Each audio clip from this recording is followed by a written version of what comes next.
আমার প্রিয় ও স্নেহের 2026 সালের নতুন বছরের নবম শ্রেণীর ছাত্রছাত্রী বন্ধুরা, আশা করি তোমার সবাই ভালো আছো। আজ আমরা যে বিষয়টি নিয়ে আলোচনা করব, নবম শ্রেণীর ফার্স্ট ইউনিট টেস্ট অর্থাৎ প্রথম পর্যায়ক্রমিক মূল্যায়নের ভূগোলের কোশ্চেন পেপার নিয়ে। দেখো সরাসরি স্ক্রিনে নবম শ্রেণীর ফার্স্ট ইউনিট টেস্ট অর্থাৎ প্রথম পর্যায়ক্রমিক মূল্যায়নের ভূগোলের কোশ্চেনটা দেখতে পাচ্ছ। ফুল মার্কস তোমাদের রয়েছে 40, সময় তোমাদের রয়েছে 1 ঘন্টা 30 মিনিট। একে থেকে রয়েছে সঠিক উত্তর নির্বাচন করলে যে কোনো 7টি প্রশ্নের মান 1 করে 1 × 7 = 7। প্রথম, সৌরজগতের সবচেয়ে ছোট গ্রহ হলো মঙ্গল, পৃথিবী, প্লুটো, বুধ। উত্তর হবে বুধ। পৃথিবীর কক্ষপথের আকৃতি বৃহদাকার, উপবৃত্তাকার, বর্গাকার, আয়তাকার। উত্তর হবে উপবৃত্তাকার। 21শে মার্চ তারিখে কর্কটক্রান্তি মহাবিষুব, মকরক্রান্তি জলবিষুব বলে। মহাবিষুব একটি পুনর্ভব সম্পদ হলো সূর্যালোক। গ্রহগুলির মধ্যে আবর্তন সময় সর্বাধিক হল শুক্র গ্রহের। পৃথিবীর নিরক্ষীয় ব্যাস 12,757 কিমি। মানবিক সম্পদের উদাহরণ হলো শ্রমিক। ভারতের প্রাচীনতম তৈলখনি হল ডিগবয়। ভারতের প্রথম জলবিদ্যুৎ কেন্দ্র গড়ে ওঠে সিদ্রাপাং।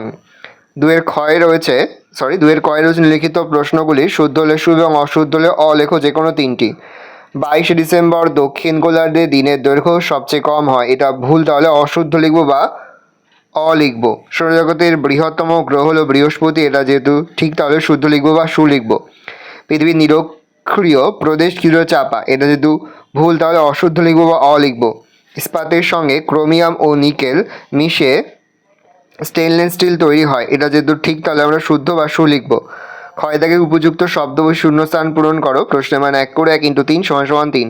পৃথিবীর সবচেয়ে নিকটতম নক্ষত্র ড্যাশ। উত্তর হবে সূর্য। পৃথিবীর ড্যাশ প্রদেশে অভিকর্ষমান বেশি। উত্তর হবে মেরু। পৃথিবী থেকে সূর্যের দূরত্ব সবচেয়ে বেশি হয় ড্যাশ অবস্থায়। উত্তর হবে অপসূর। ড্যাশ অববাহিকা ভারতের বৃহত্তম কয়লা উৎপাদক অঞ্চল। উত্তর হবে দামোদর। 2-1 কথায় উত্তর দাও যে কোনো 4টি প্রশ্নের মান 1 করে 1 × 4 = 4। প্রথম, ইসরোর পুরো নাম কি? Indian space research organisation. প্রশ্ন, ভারতের প্রথম কৃত্রিম উপগ্রহের নাম কি? উত্তর হবে আর্যভট্ট। কে প্রথম অক্ষাংশ ও দ্রাঘিমাংশ সহযোগে পৃথিবীর মানচিত্র অঙ্কন করেছিলেন? উত্তর হবে টলেমি। নিশি সূর্যের দেশ কাকে বলে? নরওয়ের হ্যামারফেস্ট বন্দরকে। পেট্রোরসায়ন শিল্পের প্রধান কাঁচামাল কি? খনিজ তেল। লোহার সর্বোৎকৃষ্ট আকরিক কোনটি? উত্তর হবে ম্যাগনেটাইট। তিনি তাকে রয়েছে নিচের প্রশ্নগুলোর উত্তর দাও যে কোনো 3টি প্রশ্নের মান 2 করে 2 × 3 = 6। বহিঃস্থগ্রহ কাকে বলে? সৌর পরিবারে যে সমস্ত গ্রহগুলি অন্তঃস্থ গ্রহগুলির চেয়ে অনেক দূরবর্তী স্থানে অবস্থান করছে তাদের বহিঃস্থগ্রহ বলে, যেমন বৃহস্পতি, শনি, ইউরেনাস ও নেপচুন। দিগন্তরেখা কাকে বলে? কোনো ফাঁকা মাঠ বা কোনো উঁচু জায়গায় দাঁড়িয়ে চারিদিকে তাকালে মনে হয় আকাশ ও ভূমি যেন দূরে এক জায়গা বরাবর বৃত্তাকারে মিলিত হয়েছে। এই বৃত্তরেখাকে দিগন্তরেখা বলে। যত উঁচু থেকে দেখা যায় বৃত্তাকার দিগন্তরেখার পরিধি তত বৃদ্ধি পায়। সূর্যোদয়ের আগে সূর্য দিগন্তরেখার নিচে থাকে এবং সূর্যাস্তের পর সূর্যের দিগন্তরেখার নিচে চলে যায় বলে আমরা সূর্যোদয়ের আগে ও সূর্যাস্তের পরে সূর্যকে দেখতে পাই না। সৌর বছর কি?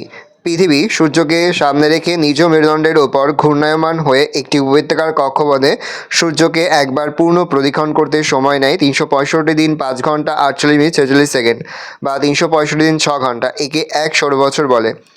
উষা গতিকা। উষা সূর্যোদয়ের ঠিক আগে সূর্যালোক বায়ুমণ্ডলের ধূলিকণা দ্বারা প্রতিফলিত হয়ে পূর্বাকাশে যে ক্ষীণ আলো সৃষ্টি করে তাকে উষা বলে। এই সময় সূর্য দিগন্তরেখা থেকে 18 ডিগ্রি নিচে অবস্থান করে।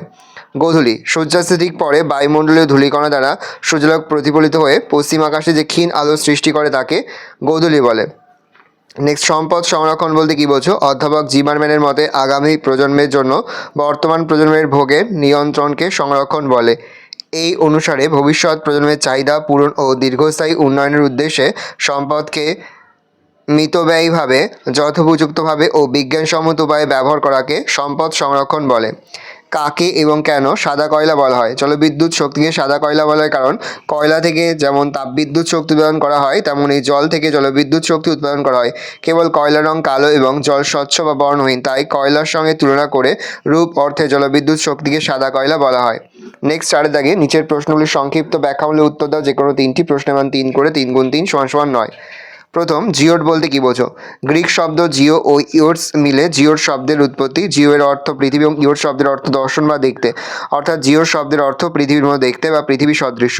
পৃথিবীর প্রকৃত আকৃতি কোনো বস্তুর সঙ্গে তুলনা করা যায় না বলে বলা হয় পৃথিবীর আকৃতি পৃথিবী সদৃশ্য বা জিওড। জিওড শব্দটি প্রথম ব্যবহার করেন বিজ্ঞানী জোহান বেন্ডিক লিস্টিং।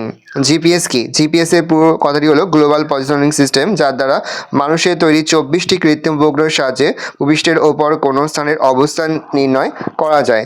জাহাজ চালানো থেকে শুরু করে মিসাইল উৎক্ষেপণ সবেতেই সঠিক দিশা ও নির্ভুল নির্দেশ দিতে জিপিএস ব্যবহার করা হয়। আমেরিকা যুক্তরাষ্ট্রের প্রতিরক্ষা বিভাগ প্রথম জিপিএস চালু করে। বর্তমানে জিপিএস হ্যান্ডসেট দ্বারা মানচিত্র প্রস্তুত, জরিপ কার্য, ট্রো ম্যাপ তৈরি, মৌজা ম্যাপ তৈরি, ইঞ্জিনিয়ারিং সার্ভে, শহর পরিকল্পনা সম্ভবপর হয়েছে। নেক্সট, অপসূর অনুসূর অবস্থান বলতে কি বোঝো? উত্তর হবে সূর্য থেকে পৃথিবীর গড় দূরত্ব 15 কোটি কিলোমিটার হলেও পৃথিবীর উপত্যকার কক্ষপথে একটি নাভিতে সূর্য অবস্থান করায় পৃথিবী থেকে সূর্যের দূরত্বের হ্রাস বৃদ্ধি ঘটে। এটি বোঝানো হয় অপসূর অনুসূর অবস্থান দিয়ে। যেমন অপসূর পরিক্রমণের সময় 4 জুলাই পৃথিবীতে সূর্যের রৈখিক দূরত্ব বৃদ্ধি পেয়ে দাঁড়ায় 15 কোটি 20 লক্ষ কিমি। এই দিনটিকে অপসূর অবস্থান বলে। অনুসূর পরিক্রমণের সময়, এটা 3রা জানুয়ারি পৃথিবী থেকে সূর্যের রৈখিক দূরত্ব কমে দাঁড়ায় প্রায় 14 কোটি 70 লক্ষ কিমি। এই দিনটিকে অনুসূর অবস্থান বলে। দেখে নাও, এই চিত্র তোমাদের আঁকতে হবে। এটা তোমরা ক্লাস 7-এও এঁকেছিলে। এই চিত্র তোমরা কিন্তু খুব ভালো করে এঁকে দেবে। মাঝখানে সূর্য আর দুই দিকে দুটো পৃথিবীর ছবি আঁকবে। প্রশ্ন, দক্ষিণ ভারতের নদীগুলি জলবিদ্যুৎ উৎপাদনের পক্ষে অনুকূল হওয়ার কারণ বর্ণনা করো। উত্তর লিখবে, দক্ষিণ ভারতে জলবিদ্যুৎ কেন্দ্র স্থাপনের সুবিধা। এক, বন্ধুর ভূমিরূপ। দক্ষিণ ভারতে ভূমিরূপ যথেষ্ট বন্ধুর প্রকৃতির হয় এখানকার নদীগুলি বেশ খরস্রোতা, তাই এখানে জলবিদ্যুৎ কেন্দ্র স্থাপন সহজসাধ্য। 2, কঠিন শিলাস্তর। দক্ষিণ ভারতের বেশিরভাগ অঞ্চলের শিলাস্তর প্রাচীন আগ্নেয় শিলায় গঠিত হয়। অঞ্চলটি যেমন স্থিতিশীল তেমনই স্বল্প ভূমিক্ষয় সম্পন্ন। 3, জলাধার নির্মাণের সুবিধা। দক্ষিণ ভারতে অপভ্রংশ শিলাস্তর থাকায় এখানে বিশাল জলাধার নির্মাণ করার সুবিধা রয়েছে। ফলে এই জলাধারে বৃষ্টির জল ধরে রেখে সারা বছরই জলবিদ্যুৎ উৎপাদন হয়। 4, স্বল্প ভূমিক্ষয়। দাক্ষিণাত্য মালভূমির কঠিন শিলা করা সম্ভব হয়, সহজে ক্ষয় হয় না। ফলে এখানে নদীর জল যেমন পলিমুক্ত তেমনই নদী বাঁধগুলিও সুরক্ষিত থাকে। 5, অন্যান্য শক্তি সম্পদের অভাব। দক্ষিণ ভারতে কয়লা, খনিজ তেল, প্রাকৃতিক গ্যাস প্রভৃতি অন্যান্য শক্তি সম্পদের অভাব থাকায় জলবিদ্যুৎ কেন্দ্র স্থাপন এখানে অত্যন্ত লাভজনক। বিপুল চাহিদা। দক্ষিণ ভারতের বিভিন্ন শিল্পক্ষেত্রে, বিশেষত ইলেকট্রনিক শিল্পে এবং আধুনিক নগর ও শহরগুলিতে জলবিদ্যুতের বিপুল চাহিদা রয়েছে। 7, মূলধন। স্বাধীনতা লাভের পূর্বেই দক্ষিণ ভারতের রাজ্যগুলি জলবিদ্যুৎ উৎপাদনের জন্য প্রচুর অর্থ বিনিয়োগ করে, ফলে প্রাথমিক মূলধনের কোনো অভাব ঘটেনি। 5, বর্তমানে ভারতে অচিরাচরিত শক্তি উৎপাদনের ওপর অধিক গুরুত্ব দেওয়া হচ্ছে কেন? বর্তমানে ভারতে চিরাচরিত তাপবিদ্যুৎ, জলবিদ্যুৎ ও পারমাণবিক বিদ্যুৎ অপেক্ষা অচিরাচরিত শক্তি থেকে বিদ্যুৎ উৎপাদনের ওপর অধিক গুরুত্ব দেওয়া হচ্ছে কারণ 1, ক্ষয়িষ্ণু শক্তি সম্পদ। কয়লা, খনিজ তেল, প্রাকৃতিক গ্যাস, পারমাণবিক খনিজ ব্যবহারের ফলে দ্রুত নিঃসৃত হয়ে যাচ্ছে, তাই বিদ্যুৎ উৎপাদনে সৌরশক্তি, বায়ুশক্তি, ভূতাপ শক্তি প্রভৃতির ওপর নির্ভরশীলতা বৃদ্ধি পাচ্ছে।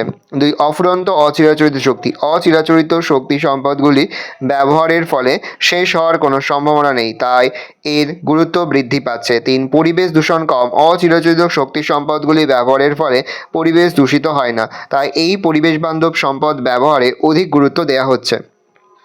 4, সীমিত জলবিদ্যুৎ। জলবিদ্যুৎ পরিবেশ বান্ধব ও প্রবাহমান সম্পদ হলেও ভারতে অর্থ ও সঠিক পরিকল্পনার অভাবে এর উৎপাদন সীমিত। 5, ব্যয় কম, দাম কম। এই বিদ্যুৎ কেন্দ্র স্থাপনের ব্যয় বেশি হলেও পরবর্তীকালে উৎপাদন খরচ খুব কম, ফলে এই বিদ্যুতের বাজার মূল্য অনেক কম। 6, সহজলভ্য। অচিরাচরিত শক্তির উৎসগুলি যেমন সূর্যালোক, বায়ু প্রভৃতি সর্বত্র সহজলভ্য এবং এর পরিবহন খরচ তেমন নেই, ফলে আমাদের দেশে অচিরাচরিত শক্তি সম্পদের ব্যবহারিক গুরুত্ব ধীরে ধীরে বৃদ্ধি পাচ্ছে। 5 দাগে রয়েছে নিচের প্রশ্নগুলি থেকে যে কোনো একটি প্রশ্নের উত্তর দাও। প্রশ্নের মান 5। প্রথম, পৃথিবীর আবর্তন গতির ফলাফল আলোচনা করো। দেখেন আমি আস্তে স্ক্রল ডাউন করছি, তোমরা কিন্তু অবশ্যই ভিডিওটা থামি বা স্ক্রিনশট নিয়ে কিন্তু সম্পূর্ণ উত্তর খাতে নোট ডাউন করে নেবে। 1 দিয়ে পয়েন্ট করবে দিন রাত্রির সৃষ্টি, দেখে নাও আস্তে স্ক্রল ডাউন করছি। তারপর দেখো 2 দিয়ে পয়েন্ট করবে উদ্ভিদ ও প্রাণী জগৎ। তারপর দেখো 3 দিয়ে পয়েন্ট করবে নিয়ত বায়ু ও সমুদ্র স্রোতের দিক বিক্ষেপ। তারপরে 4 দিয়ে পয়েন্ট করবে জোয়ার ভাটার সৃষ্টি, দেখে নাও। তারপরে 5 দিয়ে পয়েন্ট করবে দিক নির্ণয়। 6 দিয়ে পয়েন্ট করবে সময় গণনা, ভালো করে দেখে নাও, আস্তে স্ক্রল ডাউন করছি। তারপরে 7 দিয়ে পয়েন্ট করবে পৃথিবীর আকৃতির ওপর প্রভাব, আর 8 দিয়ে পয়েন্ট করবে অন্যান্য প্রভাব। এখানে বেশ কয়েকটি পয়েন্ট রয়েছে, এখান থেকে যে কোনো 5টি পয়েন্ট তোমরা পরীক্ষাতে লিখবে। নেক্সট, পূর্ব ভারতে অধিক তাপবিদ্যুৎ কেন্দ্র গড়ে ওঠার কারণগুলি লেখো। খুবই গুরুত্বপূর্ণ একটা প্রশ্ন, দেখে নাও। 1 দিয়ে পয়েন্ট করে পর্যাপ্ত কাঁচামাল, আমি এর মুখে বলছি না, তোমরা কিন্তু অবশ্যই ভিডিওকে থামিয়ে বা স্ক্রিনশট নিয়ে খাতে নোট ডাউন করে নেবে। 2 দিয়ে বিকল্প শক্তি সম্পদের অভাব। 3 দিয়ে বিদ্যুতের ব্যাপক চাহিদা, দেখে নাও। তারপরে দেখো 4 দিয়ে পয়েন্ট করবে উন্নত পরিবহন ব্যবস্থা। 5 দিয়ে সুলভ ও দক্ষ শ্রমিক। 6 দিয়ে পয়েন্ট করবে অন্যান্য কারণ। তারপর 6 দাগে রয়েছে প্রশ্নপত্রের সঙ্গে প্রদত্ত ভারতের রেখা মানচিত্রে নিম্নলিখিত স্থানগুলি উপযুক্ত নাম ও প্রতীক সহ চিহ্নিত করে মানচিত্রটি উত্তরপত্রের সঙ্গে জুড়ে দাও। প্রশ্নে মান 1 করে 1 × 5 = 5। ভারতের রাজধানী, পূর্ব ভারতের একটি জলবিদ্যুৎ কেন্দ্র, ভারতের বৃহত্তম লিগনাইট কয়লা খনি, ভারতের বৃহত্তম তৈলগান, দক্ষিণ ভারতের একটি পারমাণবিক বিদ্যুৎ কেন্দ্র। ভালো করে দেখে নাও, এই রয়েছে টোটাল তোমাদের ফার্স্ট ইউনিট টেস্ট অর্থাৎ প্রথম পর্যায়ক্রমিক মূল্যায়নের ক্লাস 9-এর ভূগোলের প্রশ্নপত্র। ভালো করে প্রশ্নপত্র দেখে নাও। আশা করি ভিডিওটা ভালো লেগেছে। ভিডিওটা ভালো লাগলে ভিডিওকে লাইক করতে ভুলে আমার নতুন হওয়া তাহলে যে সাবস্ক্রাইব প্রেস করে পাশে বেল আইকন প্রেস করে নতুন কোনো ভিডিও আপলোড করি সবার ফার্স্ট তোমরা পেয়ে যাও। আর এই ভিডিও তোমার বন্ধু বান্ধবী আত্মীয়স্বজন সবার মধ্যে কিন্তু অনেক শেয়ার করে দিতে বছর ক্লাস 9-এ পড়ছে। আমরা কিন্তু ইতিমধ্যে ক্লাস 9-এর প্রতি বিষয়ের সিলেবাস, প্রশ্ন এবং নমুনা প্রশ্নপত্র কিন্তু আপলোড করে দিন এখনও পর্যন্ত। সেই ভিডিওগুলো না দেখে থাকো, ভিডিওগুলো কিন্তু তাড়াতাড়ি দেখে নাও। কোনো প্রশ্নের উত্তর লিখতে বা বুঝতে কোনো রকম অসুবিধা হয় তাহলে কিন্তু নির্দ্বিধায় কমেন্ট করে জানাতে একদমই ভুলবে না। ভালো করে প্রশ্নপত্র দেখে নাও। আর এই প্রশ্নপত্রের পিডিএফ ফাইল কিন্তু আমার যে ফেসবুক পেজ রয়েছে এডুকেশন ফ্যামিলি, সেখানে কিন্তু আমরা আপলোড করি। তোমরা কিন্তু অবশ্যই সেখান থেকে এই প্রশ্নপত্রের পিডিএফ ফাইলটা সংগ্রহ করে নেবে।